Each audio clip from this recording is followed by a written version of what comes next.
Sebenarnya takut banget sih ngejemur pakaian di luar. Hai hai hai, assalamualaikum. Ketemu lagi dengan Akyu. Bulan yang lagi akhirannya berberan, katanya lagi musim hujan. Betul nggak sih bun? Oktober, November, Desember, tiap hari bunda di sini hujan. Setiap aku berangkat pulang kerja juga kehujanan.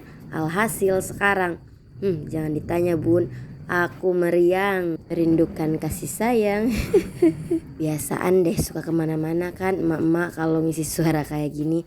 Oke bun, karena hari ini lumayan cerah, aku memutuskan mau jemur di luar. Siapa tahu hari ini Allah kasih keajaiban cerah untuk satu hari ini aja ya Allah. Sebenarnya ada sebabnya kenapa aku jarang banget jemur di luar kalau di rumahku lagi pada kerja semua bun. Ini dia contoh sekarang aku bisa nyuci dan jemur pakaian karena anak kembarku lagi anteng banget. Tapi kalau mereka sudah rewel, susah lah bun aku untuk sekedar pengen ke kamar mandi. Bahkan aku pernah di titik aku menahan-nahan karena saking apa? Saking si kembar tidak mau ditinggalkan.